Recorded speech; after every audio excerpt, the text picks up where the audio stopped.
Hello students, good morning. कैसे हैं आप सब? आई थिंक आप लोग बहुत अच्छे से होंगे। हमने स्टार्ट किया था इलेक्ट्रोस्टैटिक, जिसमें मैंने आपको बहुत सारी चीजें सिखाया बेटा। प्रीवियस लेक्चर में मैंने आपको सिखाया था electric flux, very important topic 12 के पॉइंट ऑफ व्यू से। चाहे बच्चा जेईई एंड नीट का प्रिपरेशन कर रहा हो तो उसके पॉइंट ऑफ व्यू से और ज्यादा इंपॉर्टेंट होता बेटा। आज के लेक्चर में उसके आगे की टॉपिक में सिखाने वाला हूं बेटा, तो आप लोग भी पेन एंड पेपर निकाल लीजिए और मेरे साथ नोट करते रहिए। हेडिंग लिखेंगे इलेक्ट्रिक फ्लक्स। क्या लिखेंगे बेटा? Electric flux. थोड़ा सा मैं रिवीजन लेता हूं, देन आगे कंटिन्यू करता हूं। इलेक्ट्रिक फ्लक्स, देखो लास्ट टाइम मैंने बताया था इलेक्ट्रिक फ्लक्स हम फाई से रिप्रेजेंट करते थे। Number of electric field line passes through any surface area, किसी भी सरफेस एरिया से कितनी नंबर ऑफ फील्ड लाइनें पास हो रही, that is electric flux. With formula अगर हम लोग बात करें तो phi is equal to E dot, हम लोग क्या लिखते थे बेटा? एरिया, यानी डेल्टा एस।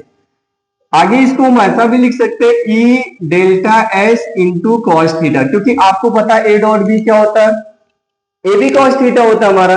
तो टू वेक्टर का डॉट प्रोडक्ट कॉस के साथ आता है, ई delta S into cos theta. Unit हम लोगों ने लिखा था न्यूटन मीटर स्क्वायर पर कूलम। ओके, कैसे क्वांटिटी बेटा? It is a scalar quantity. कैसा क्वांटिटी है? Scalar quantity. ये नॉर्मल फार्मूला हम लोगों ने बात किया था बेटा। लेकिन electric flux for continuous electric field line, या हम उसको बोलते हैं non uniform electric field line, की वजह से क्या होती है? नॉन यूनिफॉर्म का आपको पता है कि कहीं कम कहीं ज्यादा लाइनें हो रही, तो उसके लिए हम लोगों ने फार्मूला लिखा था बेटा। देखो, electric flux for non uniform electric field, तो हम यहाँ पे खाली इतना ही लिखते हैं, नॉन यूनिफॉर्म इलेक्ट्रिक फील्ड। तो देखो, अगर नॉन यूनिफॉर्म इलेक्ट्रिक फील्ड है तो उसके लिए जो टोटल फ्लक्स हम लोग लिखते थे बेटा, phi total integration E dot क्या लिखते थे बेटा? D S. यस और नो? यस। हम लोग क्या करते थे? छोटे छोटे एलिमेंट में इसको डिवाइड करते थे, फिर उन सबको ऐड करते थे और किसका हेल्प लेते थे? इंटीग्रेशन। किसका बेटा? इंटीग्रेशन का हेल्प लेते थे। नहीं तो आपको मैंने ये भी बताया था कि टोटल के लिए हम लोगों ने ये भी बात किया था कि फाई टोटल, ये देखो और करके मैं लिख देता हूं बेटा, क्या लिखा था? सिग्मा नोटेशन भी यूज किया था, ई डॉट डेल्टा एस। आप ऐसा लिख सकते हो नॉन यूनिफॉर्म की वजह से, ठीक है ना? तो आज ऐसा इंपॉर्टेंट, बहुत इंपॉर्टेंट कॉन्सेप्ट लेके आया हूं बेटा, जिसमें हम लोग को ये सारी चीजें अप्लाई करना पड़ेगा, नॉर्मल कुछ भी नहीं आते, ठीक है ना?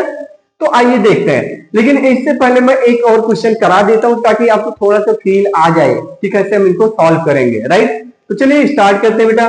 देखो, यहाँ पे क्वेश्चन ये है, find total flux passing through the cross sectional cylinder. एक सिलेंडर है, उससे कितनी फ्लक्स पास हो रही है। ये देखो क्वेश्चन ऐसा मैंने रेंडमली ले लिया, ये मान लीजिए सिलेंडर है, okay, cylinder, and height of cylinder is H मान लिया हम लोगों ने, और इसका जो रेडियस है बेटा, रेडियस को उसने बोला कि आप आर ले लो, और इधर से इलेक्ट्रिक फील्ड लाइनें ऐसे जा रही है। ये देखो, this is the electric field line, uniform electric field line है बेटा, ऐसे। ये देखो, this is electric field line, ये हमने मान लिया।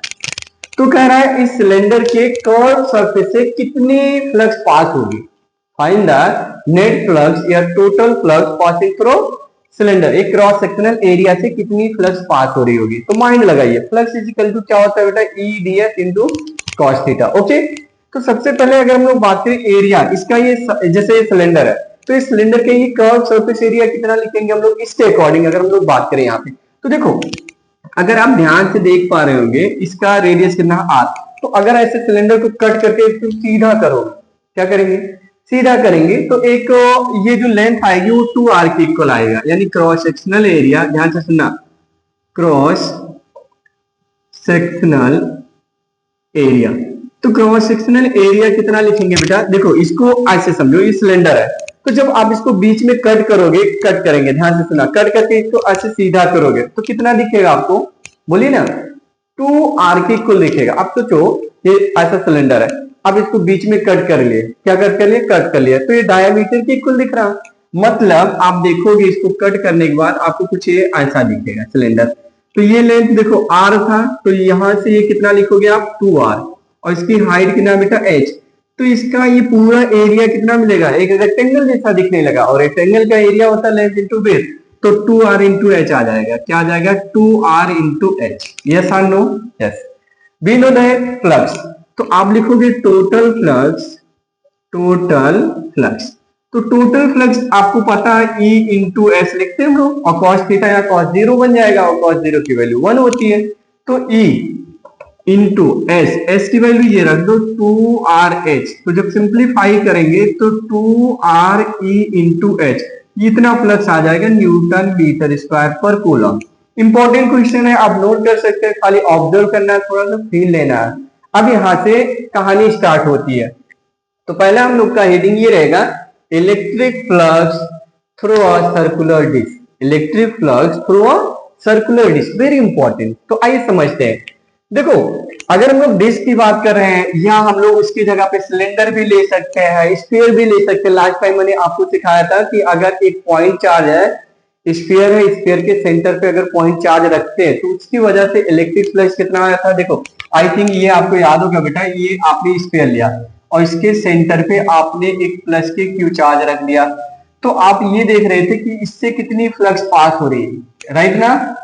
आपने सॉल्व किया था, मैंने खुद कराया था कि कितनी फ्लक्स यहां से पास होगी, तो इससे जो टोटल फ्लक्स आपने लिखा था Q अपॉन एप्सिलॉन नॉट आया था आंसर। हम लोगों का आंसर कितना आया था बेटा, Q अपॉन एप्सिलॉन नॉट आया था। लेकिन आज तो कहानी कुछ और ही है, डिस्क है, सिलेंडर है। अच्छा, मैं डिफरेंट डिफरेंट कॉन्सेप्ट लेकर के आपको